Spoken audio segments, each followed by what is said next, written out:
मित्रों नमस्कार। आज मैं आपसे एक चर्चा कर रहा हूँ जो शादी के संबंध में है कि हमारे यहाँ शादियों को बड़ा एक महत्व दिया गया है। साथ ही जो जोड़ा बनता है वो विष्णु और लक्ष्मी जी का जोड़ा उसको माना जाता है। और जब दूल्हे के ऊपर हल्दी जब चढ़ जाती है तब वो पैर पड़ना बंद कर देता है। और वही लड़की दुल्हन के ऊपर भी रहता है, उसकी जब मेहंदी लग जाती है तो वो भी दूसरों के पैर पड़ना बंद कर देती है, सिर्फ हाथ जोड़कर आशीर्वाद लेते हैं गुरु और भगवान को छोड़कर। और शादी के इसमें विशेष रूप से कुछ ग्रहों का भी ध्यान रखा जाता है। कुंडली मिलान हो ना हो तो उनके जो ग्रहों के दोष होते हैं उनके शमन किया जाता है। लेकिन यहाँ अभी एक विवाह हुआ अनंत अंबानी जी का और राधिका मर्चेंट जी का। पहले तो इन दोनों का वैवाहिक जीवन सुखी रहे उसकी हम कामना करते हैं। लेकिन इस विवाह को लेकर पूरी दुनिया में एक चर्चा रही कि सबसे लंबा विवाह और सबसे महंगा विवाह, Guinness book of world record में भी ये रिकॉर्ड इसका आया है। अब यहाँ हम बात कर रहे हैं क्या ऐसे विवाह उचित हैं भारतीय जनमानस के अनुसार और इनका वैवाहिक जीवन इसमें कैसा रहेगा। तो पहले तो मैं बात करता हूँ अनंत अंबानी जी और इन राधिका जी की कुंडली के ऊपर, इनका वैवाहिक जीवन इनका कैसा होगा। फिर इसके बाद मैं आपको बताऊंगा कि विवाह के समय में क्या क्या सावधानी रखनी रहती है और क्या उपाय विवाह के समय में करना चाहिए ताकि आगे वैवाहिक जीवन अच्छा रहे। क्योंकि आजकल मैक्सिमम में देख रहा हूँ 100 शादी होती है तो 100 में से 60 टूट रही है, 40 में भी 20 में तनाव चल रहा है और 20 झेल रहे हैं। तो ये स्थिति का एक अभी रेशो है जो लोग हमारे पास आते हैं, मतलब 60 के विवाह तो टूटना ही है और 20 कोई पति पत्नी के चक्कर में झेलता, पत्नी पति के चक्कर में झेलती है और 20 लोगों के विवाह यहाँ पर सेफ और सुरक्षित हैं। तो ये रेशो बड़ा बेकार है क्योंकि इसके उलट जबकि पहले ऐसा होता था 60% लोगों का विवाह तो बहुत ही अच्छा होता था और 20% जैसे से निभा लेते थे और 20% ही होते थे जो कि विवाह विच्छेद होते थे। तो अब यहाँ पर मैं इस कुंडली के माध्यम से और क्या क्या दोष बनते हैं और कैसे कैसे इसके प्रभाव आते हैं वो मैं सब आपसे उनकी चर्चा करूँगा। तो सबसे पहले देखते हैं अनंत अंबानी जी की कुंडली। यह चंद्र कुंडली है, कर्क लग्न है। कर्क लग्न में मंगल और चंद्र विराजमान हैं। राहु चतुर्थ स्थान पर, गुरु पंचम स्थान पर, शुक्र और शनि हैं अष्टम स्थान पर, सूर्य बुध हैं भाग्य स्थान पर, केतु हैं दसम स्थान पर। और अभी इनको शुक्र की महादशा चल रही है 2014 से 2034 तक। विवाह हुआ 17 अगस्त 21 से 17 अगस्त 24 में शुक्र में राहु की अंतरदशा में। तो मित्रों ये है अनंत अंबानी जी की कुंडली। अब इसमें पहली स्थिति तो एक जो इनकी पत्नी है वो इनसे बड़ी हैं। उनका 18 दिसंबर 94 का जन्म है और इनका है 10 अप्रैल 95 का। तो एक स्थिति यहाँ पर यह बनती है कि मंगल और चंद्र सप्तम भाव को देखते हैं, उस सप्तम जो है शनि है। तो ऐसी संभावना होती है कि जो जीवन साथी मिलता है या तो समतुल्य एज का होता है और यह बड़ा भी हो सकता है। आजकल बड़ा होने की संभावना ज़्यादा होती है। पहले ऐसा होता था यदि शनि या इस तरीके का कोई ग्रह होता था तो उसमें जीवन साथी बड़ा भले ही न मिले लेकिन समतुल्य होता था, नहीं तो 5 साल से 7-8 साल का एक अंतर एक दूसरे के विवाह में होता था जो उस समय के हिसाब से उपयुक्त था। और अब भी यदि विवाह देखा जाए तो ज्योतिषी दृष्टि से इतना विवाह बहुत अच्छा नहीं माना जाता है। जैसे भी आपने एक विवाह अभिषेक बच्चन जी और ऐश्वर्या राय जी का देखा होगा, यहाँ भी एक नेगेटिव न्यूज़ सुनने में आ रही है। बड़े छोटे इनकी कुंडली में बड़े और छोटे हैं, फीमेल बड़ी है मेल छोटा है। तो ऐसे कई दोष इन पत्रिके इस प्रकार के दोष बन जाते हैं जो वैवाहिक जीवन को बहुत अच्छा नहीं रखते हैं। तो एक स्थिति तो यहाँ पर यह बन रही है कि मंगल और चंद्र। दूसरा है सप्तमें अष्टम भाव में बैठे हुए हैं शनि और शुक्र एक साथ।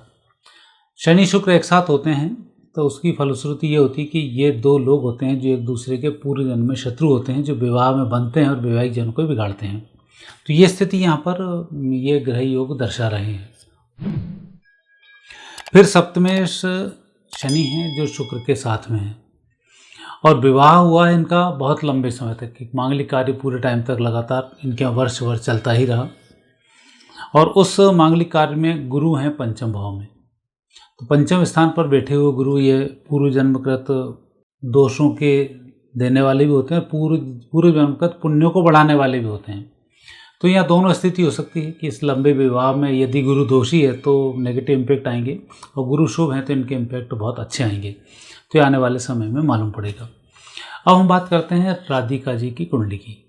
इनका चंद्र लग्न वृषभ है, लग्न में चंद्र विराजमान है, चौथे स्थान पर मंगल हैं, छठे स्थान पर शुक्र राहु हैं, सप्तम भाव में गुरु हैं, अष्टम स्थान पर सूर्य बुध हैं, दसम भाव में शनि है और द्वादश भाव में केतु हैं। इनको अभी गुरु की महादशा चल रही है 22 जुलाई 2012 से 2028 तक, और गुरु में चंद्र में इनका विवाह हुआ है 22 नवंबर 23 से 22 मार्च 2025 तक गुरु में चंद्र है।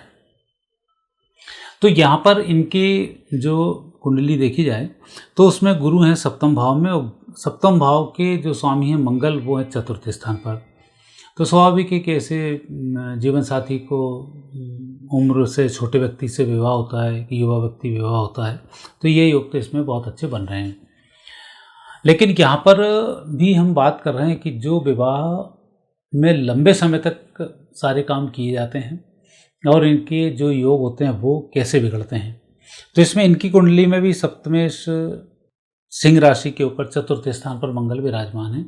ये भी संकेत वैवाहिक जीवन के बहुत अच्छे नहीं देते हैं, और उसमें भी आपके जो ग्रह थे और जो परिस्थितियाँ थीं उस परिस्थिति में लंबे समय तक ये सारे कार्यक्रम शादी के चलते रहे, तो यहाँ भी इम्पैक्ट इनका बहुत अच्छा नहीं आता है। अब एक कुंडली की और आवश्यकता होती है, वो आवश्यकता जिस दिन विवाह हुआ उस दिन ग्रहों की क्या स्थिति थी। तो अब उस दिन की भी हम आपसे इस कुंडली में चर्चा करेंगे। 12 जुलाई 2024 को इनका विवाह हुआ है, उस विवाह की कुंडली ये है। सिंह लग्न में इनका विवाह है, चंद्र केतु द्वितीय स्थान पर हैं, शनि सप्तम भाव में हैं, राहु अष्टम स्थान पर, मंगल भाग्य स्थान पर, गुरु दसम भाव में, सूर्य एकादश स्थान पर, बुध शुक्र यहाँ है द्वादश स्थान पर। बेसिक एक रूल सिंपल ये होता है कि जब जन्म कुंडली मिलाई जाए तो उसमें गुरु बल, चंद्र बल और सूर्य बल, तीन बलों का विशेष महत्व होता है। जब त्रिबल शुद्धि हो तब विवाह करने में वैवाहिक जीवन बहुत अच्छा होता है। तो यहाँ पर गुरु चंद्र तो ठीक है, लेकिन सूर्य का अनंत अंबानी जी की कुंडली में एक नेगेटिव रोल है। द्वादश भाव में सूर्य है जो स्वास्थ्य की दृष्टि से बहुत अच्छे संकेत नहीं देते हैं। मित्रों, ये तो हमने एक कुंडली सामने अभी रखी, चूँकि एक नया नया विवाह है और एक पूरी दुनिया में इस विवाह की चर्चा रही। पहले तो हम ये बताना चाह रहे हैं कि हम इस वैवाहिक जीवन के सुखी रहने की पूरी कामना करते हैं। बात हम कर रहे हैं कि आम व्यक्ति बड़े व्यक्तियों के माध्यम से बहुत सी चीज़ें सीख जाता है। कई बार व्यक्ति उनके बराबर काम करने में लग जाता है। जैसे हमारे यहाँ पहले मृत्यु भोज बड़ा आसान हुआ करता था, बहुत ज़्यादा चीज़ों की आवश्यकता नहीं थी, बड़ा सस्ते से निपटता था। लेकिन धीमे धीमे जो बड़े लोग आते चले गए, व्यापारी लोग आए, उनने और बड़ा करना शुरू कर दिया, बहुत सी चीज़ें बनाना शुरू कर दी, और बड़े परिवारों में 56 भोग बनना शुरू हो गए। मृत्यु पर जो खाते थे वो सब बनता है, जितना उनने अभी तक खाया उतना पूरा बना देते हैं लोग वह। तो ये जो मृत्यु भोज था उसका प्रकार बिगड़ गया। सेम यहाँ भी है कि अब एक ने विवाह किया साल भर तक, अब दूसरे जो छोटे छोटे भैया नए नए पैसे वाले होंगे वो बराबरी करेंगे, है ना। अभी ये दौलत नई नई, आपने सुना होगा वो, तुम्हारा लहजा बता रहा है अभी ये दौलत नई नई है। तो बस यही है इसमें कि नए जो पैसे वाले हैं वो फिर इस चीज़ों को बढ़ावा देंगे, और उसकी होड़ लगते लगते गरीबों में भी वो प्रवृत्ति आ जाती है कि उनने ऐसा किया तो हम भी ऐसा करें। तो ये एक तो संस्कृति के अनुरूप नहीं है, ये सब वैवाहिक जीवन को बिगाड़ने वाले हैं और नेगेटिव स्थिति को करने वाले हैं। तो यहाँ जो विवाह हुआ है ये विवाह भी बहुत बेहतर स्थिति को नहीं दर्शाता है हमारे ज्योतिष और हमारे ज्योतिष के सिद्धांतों के अनुरूप। उसके पीछे कुछ कारण है जिसकी मैं आपसे चर्चा जरूर करूँगा, क्योंकि ये प्रोग्राम उन कारणों के बिना अधूरा रहेगा। एक मुख्य कारण है कि जब आपका विवाह होता है तब हम उसमें कुल देवी को, कुल देवताओं को, पितरों को, इनका सबका हम निमंत्रण करते हैं, और इनके लिए आपके विवाह में, वैवाहिक समय में आने में बहुत ज़्यादा समय इनको नहीं लगाया जाता है। जैसे आप कुलदेवी की आपने आराधना की, कुलदेवी आपके यहाँ 7 दिन से ज़्यादा नहीं रुक सकती हैं। पितरों की आपने आराधना की, पितरों का विवाह था, पितर जो भी रुकते हैं वो सिर्फ उसी दिन के लिए ही आते हैं। जिस दिन मंडप पूजा होती है उस दिन पितर आपके यहाँ आते हैं, वो चले जाते हैं और फिर आशीर्वाद देने के लिए आते हैं। तो वो जिस दिन रात्रि जगह होता है फिर उस दिन आशीर्वाद वहाँ पर कुलदेवी, कुलदेवता और गुरु, चंद्र, सूर्य, राहु उनका सबका मिलता है। तो ये जो विवाह हुआ है, इस विवाह में इन चीज़ों की अनदेखी की हुई है। हम बात इसीलिए कर रहे हैं कि आगे आप भविष्य में इस चीज़ को देख सकें, क्योंकि बड़ा विवाह है, टूटेगा भी तो भी पूरी दुनिया में मालूम पड़ेगा, क्या क्या स्थितियाँ आई वो ही मालूम पड़ेंगी। तो ये सब चीज़ें आपको कोरिलेटेड करने में बड़ी आसानी होगी। तो इसमें आम व्यक्ति जब विवाह करता है तो पहली बात तो विवाह 7 दिन से बड़े नहीं होना चाहिए, और जितने छोटे विवाह हों उतना अच्छा होता है। यदि आप इन सब कार्यक्रमों को 2 दिन के अंदर भी समेट लेंगे तो आप ज़्यादा सुखी संपन्न रहेंगे, क्योंकि त्रिवल में चंद्रमा बदल जाता है। यदि त्रिवल शुद्धि के दिन ही विवाह पूरा हो जाए तो बहुत ही अच्छा होता है। ऐसा मुहूर्त निकालें जिसमें कि सारे प्रोग्राम चंद्र, सूर्य, गुरु की उपस्थिति में एक ही समय में हो जाएं 2.5 दिन के अंदर, तो सर्वोत्तम होता है। 2.5 दिन में चंद्र बदल जाता है। तो पहली बात तो आप इस बात का ध्यान रखें, ये आपके लिए ठीक रहेगा। दूसरा, विवाह में जो खर्च होता है, हम एक जोड़े को निमंत्रित करते हैं और उसको अभिमंत्रित करते हैं और उसके बाद उसका वैवाहिक जीवन शुरू होता है, जो देश, दुनिया और खुद के परिवार को बढ़ाने वाला होता है। जब परिवार बढ़ाने की बात आती है तो वहाँ गुरु के आशीर्वाद की जरूरत होती है, इसलिए गुरु की शुद्धि होना बहुत आवश्यक है। गुरु यदि पत्रिका में ठीक नहीं होता है तो संतान में समस्याएं आती हैं। हालांकि इस कुंडली में संतान में समस्याएं नहीं है, ये वैसे भी जो संतान उनकी होंगी वो प्राकृतिक तरीके से नहीं होंगी, अननेचुरली ये लोग संतान की इसमें प्राप्ति होगी, ये ऐसा ग्रह योग इनके बताते हैं। तो ये जो चीज़ें हैं इनमें यदि गुरु नेगेटिव होता है तो संतान में बड़ी प्रॉब्लम आती है। उसके लिए फिर आप संतान के लिए गुरु के जाप करते हैं, फिर पिंडदान तर्पण को किया जाता है, देव देवताओं को मनाया जाता है, फिर संतान की प्राप्ति होती है। तो गुरु बल यहाँ पर इसलिए आवश्यक होता है ताकि वैवाहिक जीवन के बाद संतान में दिक्कत ना आए। एक होता है सूर्य का बल। सूर्य लड़के के स्वास्थ्य के लिए बहुत आवश्यक है। यदि सूर्य नेगेटिव स्थिति में है तब परिस्थिति बड़ी नेगेटिव जाती है और वहाँ पर स्वास्थ्य बड़ा तेज़ी से प्रभावित होता है। तो यहाँ जो सूर्य हैं कर्क राशि है और सूर्य मिथुन राशि के हैं, 12 सूर्य हैं, ये स्वास्थ्य और धन दोनों के लिए बहुत अच्छे नहीं होते हैं। यदि ये विवाह आम परिवार में होता तो वैवाहिक जीवन विवाह के कुछ साल के बाद ही फाइनेंशियली रूप से लड़का कमज़ोर होने लग जाता और स्वास्थ्य में बिगाड़ आने लग जाता।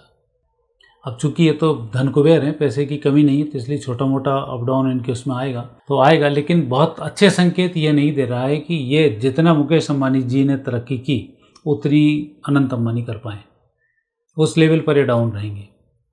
तो वहाँ पर जो स्थिति बनती है वो बहुत बेहतर नहीं होती है।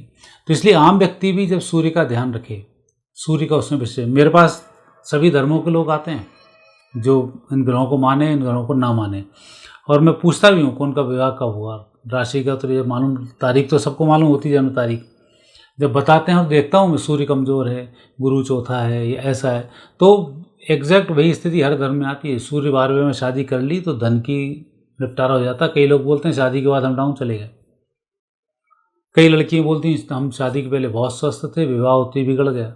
अर्थात चौथे, 12वें, 11वें सूर्य में जब गुरु में जब शादी करते हैं तब स्वास्थ्य में नेगेटिव प्रभाव पड़ता है। चंद्र में स्थिति होती है, रोज खटपट बनी रहती है, तो चंद्र नेगेटिव होता है, वहाँ पर भी बनती है।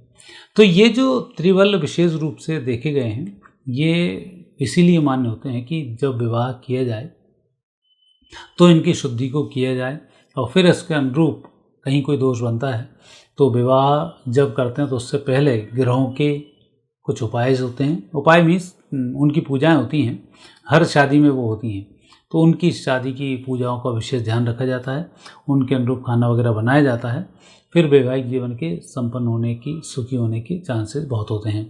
तो यहाँ जो एक खर्चीला और लंबे समय का जो विवाह हुआ है, इस कुंडली के बतलाने का उद्देश्य या इनके विवाह का जो बतलाने का उद्देश्य मेरा ये नहीं है कि मैं एक ऐसा भविष्यवक्ता बनूं कि वैवाहिक जीवन टूटने की बात कर रहा हूँ, ये कर रहा हूँ, मेरा उद्देश्य कतई नहीं। मेरा उद्देश्य सिर्फ इस एपिसोड को बनाने का ये है कि इस प्रकार के विवाहों से लोग सीख ये न लें कि हमें इतने लंबे विवाह करने और इतने खर्चीले विवाह करने। आपके पास पैसा है, मुझे कोई दिक्कत नहीं है, आप जैसा चाहें वैसा खर्च करें, क्योंकि यदि देखा जाए तो आम व्यक्ति तो पैसे उधार लेकर ही शादी करता है और यहाँ तो उनकी जायदाद का आधा % भी खर्च नहीं हुआ होगा, तो वो एक अलग बात है कि उनका पैसा वो कैसे भी उसको यूज़ करें। लेकिन हम जो उससे ऐसी शिक्षा ना ले लें कि हम और गर्त में चले जाएं, और ये स्थिति आपके लिए बहुत घातक होगी यदि आप ऐसी चीज़ों का सामना करते हैं। तो वैवाहिक जीवन भी टूटेगा, स्थिति भी बिगड़ेगी और न संतान के रहोगे, न वैवाहिक जीवन के सुखी के रहोगे और लगातार नेगेटिव होते चले जाओगे। तो यहाँ इस बात का आप विशेष ध्यान रखें कि जब भी आप विवाह करें, शास्त्र सम्मत करेंगे तो वैवाहिक जीवन 100% अच्छा होगा। और जहाँ शास्त्र विरुद्ध जो एक धन के एक घमंड में या एक यूँ कहें कि किसी व्यक्ति के लाड़वश या भावनाओं बस हम जो विवाह करते हैं। अब जैसे ये विवाह तो ठीक है कि बच्चा बीमार था, कि मुकेश अंबानी जी की मैंने वो स्पीच भी सुनी है, बड़ी भावुक रही कि बच्चा बीमार था और नाना प्रकार की उन्होंने मन्नतें की, परेशान हुए। तो स्वाभाविक है कि एक लाड़ बच्चे पर आता है तो क्या ना कर दें वाली बात रहती है। तो उस बात कर देने में उनके लिए तो ये मामला है, छोटा सा है कि क्या बात करें, कैसे विवाह को अच्छा बनाया जाए, उनका एक एंटरटेनमेंट है। पर आम व्यक्ति के लिए एंटरटेनमेंट खतरनाक साबित होगा यदि ऐसे विवाह आप करते हैं तो। इसलिए इस प्रकार की जो शादियाँ होती हैं, एक तो खर्चीली शादियाँ व्यक्ति को बेईमान बनाती हैं। पैसा इकट्ठा करने में आपको नाना प्रकार के पाप करने पड़ते हैं। मैं ये नहीं कर रहा हूँ कि मुकेश अंबानी जी बेईमान हैं, उनका पैसा है, उनने बहुत ही कम, उनकी हैसियत से तो 0% में शादी कर दी।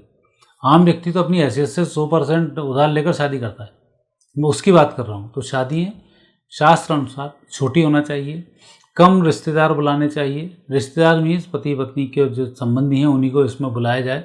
भोजन में लोगों को बुलाया जाता है, लेकिन भोजन में भी पूरा का पूरा कुनबा इकट्ठा करके ले आओ हर घर से, वो भी ठीक नहीं होता है, क्योंकि खाना फेंकना भी नहीं चाहिए।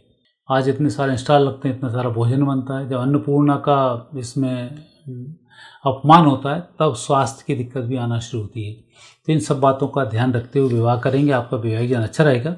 और ये जोड़ा, क्योंकि हमारे देश का एक नाम है पूरी दुनिया में, तरक्की करे, हम तो यही चाहते हैं कि, क्योंकि बचे कुचे कुछ ही लोग हैं जो पूरी दुनिया में नाम कर रहे हैं, अनिल अंबानी, मुकेश अंबानी, ये जितने भी हमारे जो उद्योगपति हैं, ये देश के लिए बहुत बड़ा योगदान देते हैं दृष्ट रूप से। कई बेरोजगारों को रोज़गार उपलब्ध कराते हैं, देश की आर्थिक स्थिति में इनका बहुत बड़ा योगदान होता है। तो ये आगे बढ़ें, जीवन इनका सुखी रहे, वैवाहिक जीवन इनका सुखी रहे, इसी कामनाओं के साथ इस एपिसोडों को हम विराम देते हैं। आगे फिर नए विषय के साथ आपसे भेंट होगी। चैनल अच्छा लगता है तो सब्सक्राइब करना नहीं भूलें और प्रोग्राम को लाइक करना भी नहीं भूलें। नमस्कार।